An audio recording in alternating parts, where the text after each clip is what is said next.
আসসালামু আলাইকুম সবাইকে। আশা করি সবাই ভালোই আছেন। আবারও আমরা চলে আসলাম এই মেঘলা বাদলের দিনে ভৈরব নদীর তীরে। এসে ভালোই লাগতেছে। দুটো মহিষকে আমরা দেখতে পাচ্ছি। অনেক দিন মহিষ দেখা হয় না। আজকে ভৈরব নদীর তীরে এরা চড়তে আসছিল, এই জন্য দেখতে পেলাম, ভালোই লাগতেছে।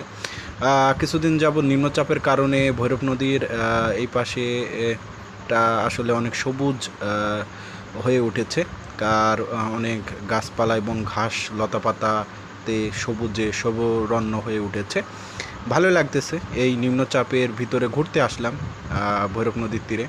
এসে ভালোই লাগতেছে দেখে। আর দেখতে পেলাম প্রচুর পানি বাড়ছে মনে হচ্ছে, এবং পানির যে একটা উচ্চতা সেটাও একটু বাড়ছে।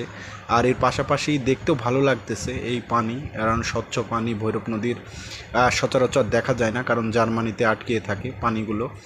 আর ভৈরব নদীর এই উত্তর পাশের এই অংশটিতে কিন্তু বড় বড় যে মাছ, সেই মাছ কিন্তু খেলা করে বেড়াচ্ছে দেখে মনে হচ্ছে। বড় বড় মাছের যে ঢেউ সেটা দেখতে পাচ্ছি। শিকারী বন্ধুরা কিন্তু চাইলে এখানে আসতে পারেন। এসে এই যে পানির উচ্চতা, এখানে কিন্তু বড় ছিপ দিয়ে কিন্তু মাছ ধরতে পারেন। আমরা একটু নিচে যাব, আজকে ভৈরব নদীর কাছে যাব। আমাদের একটা ছোট শিকারী বন্ধু চাই দিয়ে মাছ ধরবে, কিভাবে চাই পাততে হয় সেটাই আজকে আমরা ছোট বন্ধুর সাথে দেখব। আপনারা দেখবেন। আপনারা চাইলে আসতে পারেন এই সুন্দর ভৈরব নদীর দেখার জন্য। দেখতে পাচ্ছেন প্রচুর কিন্তু পানি বাড়ছে। যারা লং ফিশিং করে থাকেন তারা আসতে পারেন। অনেক দিন পর দেশি পাতিহাঁস দেখলাম। এরকম পাতিহাঁস আসলে সচরাচর দেখা যায় না, ভৈরব নদীর এই অংশে থাকে। আর এই যে দেখেন ছোট বন্ধু কিন্তু চাই নিয়ে চলে যাচ্ছে। আপনাদের এদিকে এটা কি বলে, চাই না কি বলে, এটা একটু কমেন্টে বলবেন। আমাদের এই ছোট বন্ধু আজকে চাই কিভাবে পাততে হয় সেটা আমাদের দেখাবে। আর পানির আসলে উচ্চতা দেখে ফিশিং করার জন্য কিন্তু মন স্থির করে ফেলেছি। বড় ছিপ দিয়ে কিন্তু ফিশিং করব এখানে। কয়েক নিম্নচাপটা কাটলেই কিন্তু আসলে ফিশিং শুরু হয়ে যাবে। আর এমনিতেই শিকারী বন্ধুদের একটু চাপ বেশি, কারণ এই নিম্নচাপের ফলে এখনও শিকারী বন্ধুরা আসতে চায় না, কারণ বৃষ্টি লেগেই আছে। আমরা বৃষ্টির ভিতরে কিন্তু আজকে আবারও চলে আসলাম ভৈরব নদীর তীরে। আর এসেই দেখতে পাচ্ছি ছোট বন্ধু ও তার চাই যে পাতবে সেই জায়গাটি আসলে সিলেক্ট করতেছে। হাতে দুটো কঞ্চিও আছে। আর বলতেছে যে এখানে এত পানিতে আসলে চাইটা পাতা যাবে না, একটু কাছ থেকে পাততে হবে, কারণ এই চাইতে মূলত ছোট মাছ উঠবে। আর শিকারী বন্ধুরা কিন্তু আসছে, যাদের মাছ শিকার করার প্রতি ভালোবাসা আছে, তারা কিন্তু এই বৃষ্টির দিনেও চলে আসছে ভৈরব নদীর তীরে। প্রচণ্ড বাতাস বইতেছিল, যার ফলে পানির ঢেউগুলো কিন্তু স্বচ্ছভাবে দেখা যাচ্ছে এবং ভালো লাগতেছে।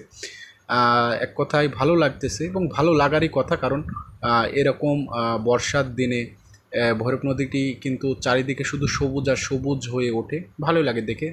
মেঘ আসতেছে, মনে হয় বিশাল একটা বৃষ্টি হবে, আর সেটাই বোঝা যাচ্ছে। আর যেহেতু সূর্যের দেখা কয়েকদিন ধরে দেখতেই পাচ্ছি না, আহ, তো চলে আসলাম ভৈরব নদীর তীরে এই মেঘলা আবহাওয়া দেখতে। ছোট বন্ধু ছোট বন্ধু কিন্তু চাই পাতার জন্য তার যে পজিশন সেটা কিন্তু নির্ধারণ করতেছে। আমরা কিন্তু একটু পরেই তার চাই পাতা দেখব। আর এই পাশটা দেখুন কি পরিমাণ পানির উচ্চতা, ভালো লাগতেছে দেখে। যারা বড় ছিপে মাছ ধরার আগ্রহী আছেন তারা আসতে পারেন এরকম সুন্দর একটি পরিবেশে মাছ ধরার জন্য। দেখতে পাচ্ছেন চাইটি কিন্তু খুব সুন্দরভাবে সেট করে পাততেছে, কারণ তার কাছে না পাতলে কিন্তু ছোট মাছ আসবে না। সে কিন্তু ভালোই চাই পাততে পারতেছে, আমরা যা দেখতে পেলাম। আর ভৈরব নদীর যে সৌন্দর্য, প্রাকৃতিক সৌন্দর্য, অবশ্যই আপনার দেখে মুগ্ধ হবেন, ভালোই লাগবে আপনার। আসলে কিছুটা সময় যদি পান তাহলে অবশ্যই ঘুরে যাবেন এই নিম্নচাপের ভিতর। এসে দেখে যাবেন যে কতটা সুন্দর লাগে। বিশেষ করে ভৈরব নদীর এই উত্তর পাশের যে অংশটি আছে খুবই ভালো লাগে। আর এটা ব্রিজ থেকে খুবই কাছে, আপনারা চাইলে এই পাশ দিয়ে রাস্তা ধরে হেঁটে আপনারা দেখতে পারেন। ছোট বন্ধু কিন্তু তার জায়গাতে চায়টিকে পেতে ফেলেছে। ভালোই লাগতেছে দেখে যে সে দক্ষ হাতে কিন্তু চায়টিকে এখানে পেতে দিল। এখানে আসলে পানির যে ফ্লো আছে, এই ফ্লোর ভিতর দিয়ে ছোট মাছ কিন্তু এটার ভিতরে পড়বে।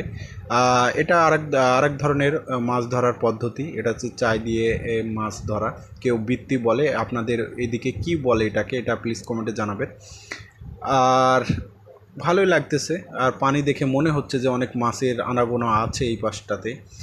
আর যে ভৈরব নদীর যে পানি সেটা কিন্তু আরও সৌন্দর্য হয়ে উঠেছে, কারণ বৃষ্টির পানি প্রতিনিয়ত ভৈরব নদীতে পড়তেছে, যার ফলে কিন্তু পানি আগের থেকে অনেকটা স্বচ্ছ হয়ে গেছে।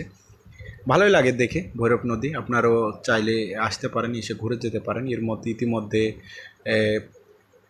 যে সৌন্দর্য সেটা কিন্তু অনেক অংশে ফুটে উঠেছে এই ভৈরব নদীর।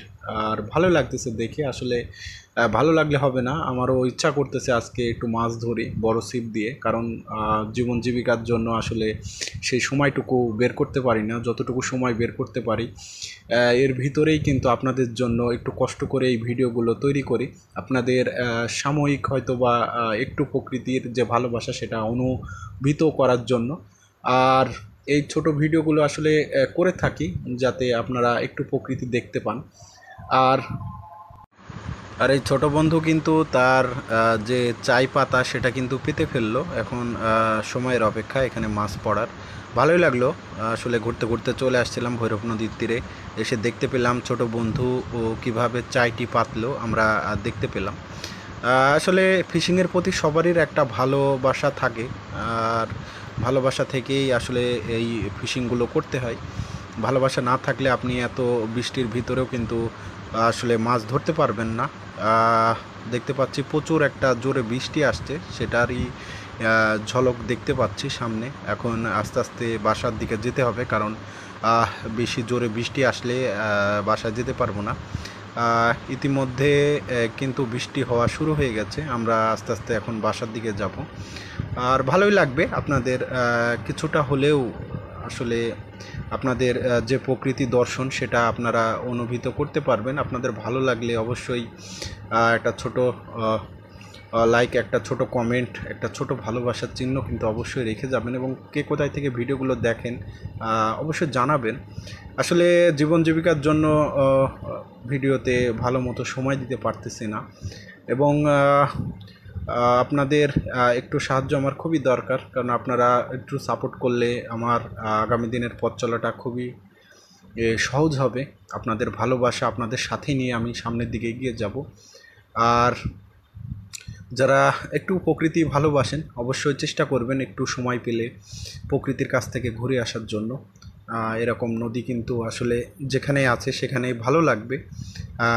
অলস বিকেলটা ঘরে বসে না থেকে অবশ্যই প্রকৃতির কাছে যাবেন, ঘুরে আসবেন।